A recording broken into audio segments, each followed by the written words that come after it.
Bon, on va parler de l'hygiénisme. On en a parlé depuis deux jours. Mais il reste souvent des incompréhensions dessus, puisque, bon, on va le voir, on va entendre plusieurs choses. Donc c'est de recodifier ce qu'est l'hygiénisme et surtout ce que ne prend pas l'hygiénisme. Et là, vu qu'on est en situation de jeûne, on entend beaucoup de choses sur le jeûne, ce qu'on pourrait faire, donc ça va être à la fois l'hygiénisme et le jeûne hygiéniste, donc c'est-à-dire celui qu'on pratique. L'hygiénisme considère qu'il faut le moins, si ce n'est pas d'interventionnisme extérieur, pour laisser le corps dans un processus d'autorégulation, d'autorégénération, d'auto-guérison. Donc c'est l'homéostasie, donc le corps, pour le corps, par le corps. Et là, ce qu'on fait en jeûne, on boit de l'eau, et c'est tout. Et le travail se fait, donc c'est-à-dire on n'apporte rien. On va pas faire de massage stimulant, on va pas faire de hammam, on va pas faire de sauna pour la peau, on va pas faire d'hydrothérapie, des choses comme ça, on va pas être interventionniste pour chercher à faire sortir plus. Le bon rythme dans l'hygiénisme, c'est le rythme voulu par le corps en adéquation avec la nature. On va pas chercher à hâter l'élimination en disant il faut marcher beaucoup pour faire circuler le système lymphatique qui contient les déchets. On va pas chercher à transpirer pour activer l'émonctoire peau par le sauna, la hammam ou l'excès de chaleur. On va pas chercher à faire des lavements pour déclencher des selles. On va pas faire des douches rénales, comme ça peut être le cas, donc c'est-à-dire un coup jeûne sec, un coup haut, un coup jeûne sec, un coup haut. On n'est pas dans la codification. On prend le corps tel qu'il est à un instant T. S'il est en capacité de jeûner, on le met en situation de repos, c'est-à-dire le moins d'activité possible et le moins d'informations nutritionnelles voire pas d'informations nutritionnelles, pour qu'il puisse faire sur ses propres réserves au maximum. Donc, de l'eau. Alors là, en l'occurrence, on prend un peu les bouillons le soir. Il va y avoir juste des sels minéraux. C'est un tout petit peu d'assimilation, mais c'est vraiment extrêmement minime. Bref, je ne vais pas détailler sur les bouillons, je vais parler des bouillons. Le but, c'est pas d'aller sur ce terrain-là. Par contre, quand on est vraiment sur de l'interventionnisme manifesté, ouvert, répété, là, on n'est plus dans le cadre de l'hygiénisme, on n'est plus dans le cadre de la nature. L'hygiénisme, c'est la voie de la nature, alors que naturopathie, en anglais, c'est nature et path, le sentier de la nature, mais on a dévoyé ce mot-là, on l'a détourné par de l'interventionnisme que moi j'appelle de l'allopathie verte, et qui, en définitive, mime je dirais, les interventions extérieures pour on va dire, ériger des théories et des applications pour avoir un meilleur rendement. On ne cherche pas le rendement, on cherche l'équilibre dans l'hygiénisme. L'équilibre. Et ça peut prendre du temps, et ça peut être frustrant, et c'est long, mais des années de déséquilibre d'hygiène de vie pour quelques mois, quelques années d'exigence hygiéniste, c'est bien payé, et il y a une vertu pédagogique à cela. Si on met des interventions extérieures, on va pas savoir mesurer quelles ont été les capacités réactionnelles de notre corps. Et donc on ne sait pas sur qui on peut compter. Nous, on a besoin de connaître mieux notre corps pour, au quotidien, savoir comment on rebondit, comment on réagit, comment on anticipe. Si on tient sous substrat artificiel, aussi naturel soit-il, on va pas se connaître véritablement. Or, le but d'une existence, c'est aussi de se connaître, de se découvrir, d'apprendre et d'évoluer. Et je pense que quand on est dans la naturopathie, je dirais la naturothérapeutie, eh bien, on n'est pas dans ce chemin-là. On est dans le chemin de la recherche de l'équilibre par le déséquilibre, en rajoutant des poids dans une balance tout le temps, alors qu'il faudrait que nous, on attende, en agissant activement, que la balance s'équilibre toute seule. Et oui, c'est plus long, oui, c'est plus exigeant, et oui, le mental et l'instinct doivent plus travailler, mais c'est ce qui me semble être la voie la plus sûre et raisonnable. Alors, on va aborder 5 points qui ne sont pas hygiénistes et qui peuvent être confondus dans ce qu'on entend, parce que c'est toujours pareil, il faut souvent répéter un message, et l'hygiénisme, c'est quelque chose de niche, c'est quelque chose qui est récent, hein, ça a un peu plus d'un siècle, on va dire, elle s'est vulgarisée depuis, en France en tout cas, depuis les années 60, on va dire 50 ans, 55 ans. Donc la première chose, les lavements, on va dire à l'argile ou quelle substance que ce soit, ils sont proscrits en hygiénisme, parce que là on est vraiment dans du gros interventionnisme, on est vraiment là pour déclencher des selles de manière forcée, on dirige toute l'énergie vers les intestins et on la fait agir sur cette sphère-là pour éliminer. La selle viendra par la restauration énergétique. C'est ça qui est important. Si la selle ne vient pas, c'est un symptôme. Et c'est pas en faisant rentrer de l'eau avec une substance. Bien sûr, on fera sortir, mais ça va pas. C'est normal. On met 2 litres et de la pression de n'importe quel tuyau, ça sortirait. Mais ça va pas régler l'affaire. Ça va soulager symptomatiquement. Donc, les lavements ne font absolument pas partie de l'hygiénisme. Là, on est dans l'interventionnisme très très fort, très marqué, et qui est absolument contre-naturel et contre-productif. Les purges, je dirais, c'est encore pire. Donc les purges, que ça soit sulfate de magnésium, qu'est-ce qu'il y a d'autre, chlorure de magnésium ou l'huile de ricin, là c'est vraiment mettre un agent irritant dans l'organisme pour qu'il reconnaisse ça comme un poison et qu'on déclenche des spasmes éliminateurs pour mettre le poison dehors. Donc là, l'effet va être l'élimination, mais la cause va être l'empoisonnement. Donc là, on est vraiment dans quelque chose qui est antinaturel, qui irrite les muqueuses, qui peut déséquilibrer la flore intestinale et qui est complètement contraire aux lois de la nature. C'est-à-dire, on veut un effet rapide. Il y a eu un déséquilibre pendant des mois, des années dans l'hygiène alimentaire ou dans l'hygiène émotionnelle qui fait qu'on est stressé, et on veut un résultat immédiat en tirant la chasse d'eau, en mettant, je sais pas, là, du Viacal ou je sais pas quoi, là, ce qu'on met dans les toilettes, du Desktop, et voilà, alors qu'on a oublié qu'on a mis n'importe quoi dans les toilettes avant et que c'est ça qui a bouché. Donc les purges, c'est encore pire que les lavements, et là, ça n'a jamais, et ça ne fera jamais partie de l'hygiénisme parce que c'est antinomique, absolument. Autre chose qui contrevient, je dirais, à l'hygiénisme, ça va être les préparations. Donc préparation, je ne vais pas détailler sur les tisanes parce qu'il y a des principes actifs, donc on va mobiliser le système nerveux pour agir de telle ou telle manière, mais ça va surtout être les compléments alimentaires. Je dirais aussi naturel soit-il. Si on prend des super aliments, des éléments surconcentrés, on va trop exciter le système nerveux et l'organisme. Et là, on sera dans la médecine, même si elle est naturelle. Donc dans un régime hygiéniste, ou dans un jeûne hygiéniste, on ne va pas entreprendre cela, puisque ça va venir mobiliser des ressources fortes, une assimilation forte, et donc déséquilibrer l'ensemble de l'organisme.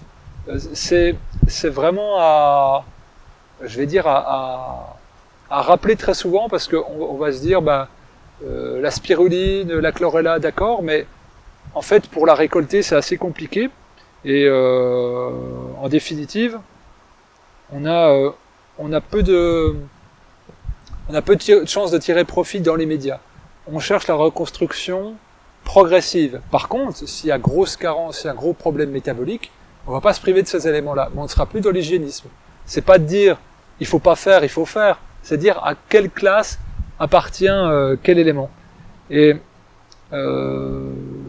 c'est la même chose sur ce qui va concerner d'autres éléments extérieurs, mais là qui vont être en application. Par exemple, les compresses. Donc on a parlé de l'huile de ricin en interne, et il est possible de faire des compresses d'huile de ricin en externe, on va dire sur des zones qui demandent à être plus irriguées en globules blancs ou en sang, voilà. Et donc là, on va détourner l'énergie nerveuse du corps d'une zone à une autre.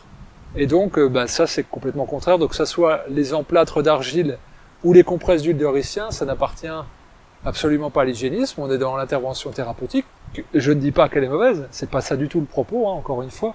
Mais je dis que là, on sera plus dans les dynamiques hygiénistes. Donc, c'est prendre l'hygiénisme au plus simple. Par exemple, si moi je me fracture ou je me fais une grosse entorse, bien sûr que je vais mettre un emplâtre d'argile. Je le fais régulièrement. Mais si je cherche à accélérer un processus, par exemple, je vais mettre de l'argile sur mon foie pour qu'il travaille plus vite, pour qu'il détoxifie plus fort. Je vais mettre de l'huile de ricin sur mes reins pour qu'il travaille plus. Ça veut dire que le corps, lui, il n'a pas le choix de ne pas travailler à cet endroit-là. On mobilise ses ressources pour. Donc, on n'est plus dans le non-interventionnisme, mais dans le laisser-faire naturel, et on n'est plus dans l'homéostasie, puisqu'on est dans l'interventionnisme. Donc, ça peut pas être cette dynamique-là qui peut être entreprise. Et enfin, quelque chose qui peut paraître choquant, mais vous allez comprendre quand on va le développer, même des éléments comme les jus. C'est-à-dire que les jus, ce sont, alors de fruits ou de légumes, mais généralement de légumes, de fruits on va pas revenir dessus avec le côté trop sucré et puis déséquilibrant. Les jus, est-ce que ça existe à l'état naturel? Non, la seule façon de consommer du jus à l'état naturel, c'est de prendre un aliment, de le presser en se retrocédant, de cracher les fibres et d'ingérer. Et ça, c'est ce que les hygiénistes ont toujours fait. C'est tous les anciens hygiénistes que je rencontre, eux, quand ils font les reprises au jus ou les fins de descente au jus, c'est de cette manière-là. Ils vont prendre des carottes, des petites oranges, des pommes, ils mastiquent, ils mastiquent, ils mastiquent, ils mastiquent, ça fatigue les maxillaires, donc on est sûr de ne pas avoir de compulsion alimentaire. On recrache les fibres, on boit le jus. Ça, c'est le jus tel qu'il existe à l'état naturel. Sauf que nous, on a des appareils, des centrifugeuses ou des extracteurs, on peut se faire 1 litre de jus en 10 minutes. Et avec une centrifugeuse, c'est 3 litres de jus en 5 minutes. Et donc, on peut le boire rapidement. Or, il faudrait être capable de boire à la vitesse où pourraient être assimilés les nutriments. Parce qu'on dit que ça court-circuite le système digestif. D'accord, sauf que ça fatigue le système assimilatif.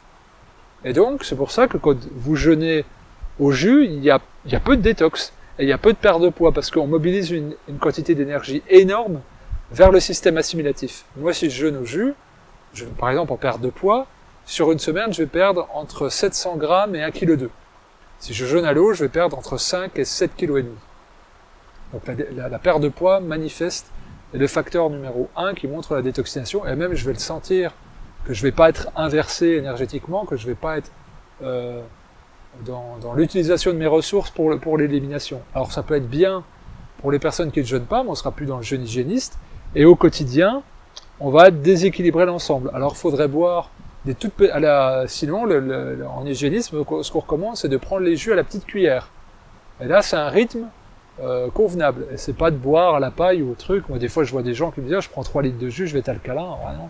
C'est tout l'inverse, ça s'acidifie parce que il y a un système tampon au niveau du pH, tu voulais qu'on parle du pH, et ben, l'alcalin acide. Si tu amènes trop d'alcalinité, tu dois produire de l'acidité. Donc on est sur quelque chose qui est absolument contre-productif. Je développe pas parce que je l'ai fait dans d'autres causeries. Mais les jus, ils doivent être utilisés très judicieusement, très parcimonieusement, et à la vitesse où ils pourraient être assimilés, tout en tenant compte de leur état d'oxydation avancé quand on les laisse sans consommation. Donc là, j'ai pris des exemples parlants. Je pourrais rajouter des choses. J'ai parlé de sauna, de hammam. Je pourrais parler de sport, de stimulants électriques pour les muscles. Je pourrais parler d'inhalation d'huile essentielle, de massage avec des huiles essentielles, d'emplâtre, de cire chaude. Je pourrais parler plein de choses qui sont interventionnistes. Là, je parle de ce qui est majoritairement le plus utilisé et le plus confusant entre une approche naturopathique vitaliste et l'hygiénisme. L'hygiénisme, c'est, par définition, le non-interventionnisme. Dès l'instant qu'on va agir, ne serait-ce que je dirais même, avec sa volonté, si on lit Désiré Mérien, il insiste donc sur l'hypothalamus et le cerveau reptilien comme gage de sécurité sanitaire, et je dirais presque de santé morale et psychique. Eh bien, on comprend que plus on va réfléchir à élaborer un stratagème, un schéma, une intervention, plus on s'éloigne de la zone de sécurité. Si notre but c'est le résultat, eh ben on vit dans le monde qui est la société de consommation et du rendement et du productivisme. Si on vit selon les lois de la nature, c'est-à-dire qui existent sans concept et qui persisteront après notre départ, le nôtre, celui de notre civilisation, eh bien on se rend compte qu'il y a inspire-expire. Là on a vu dans le jardin les fruits et les légumes qui sortent de terre, qui se développent progressivement, et puis ça va faner. Ça va se décomposer, la terre va se renourrir, elle va rentrer en dormance l'hiver, la montée de sel va avoir lieu au printemps. Et il y a ça, il y a des sinusoïdes, voilà, on accepte.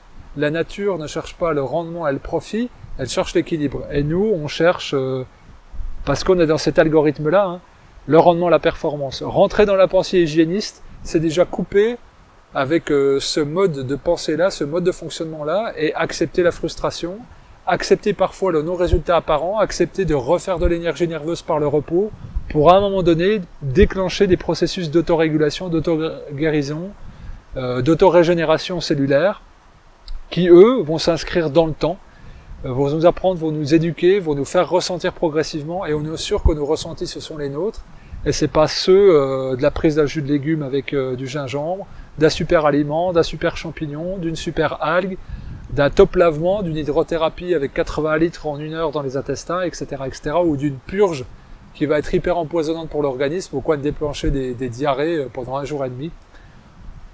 Tout ça, bon, évidemment, on peut entendre un certain jugement de ma part, mais en fait, pas tellement. Je suis ouvert à tous. Tout est bon, quoi. Enfin, je veux dire, tout est bon pour qui veut, mais en tout cas, dans ce qui est de l'hygiénisme, tout ce que j'ai cité, ça ne rentre pas dans ce domaine, je dirais, d'activité, dans ce circuit de pensée, dans ce schéma d'application.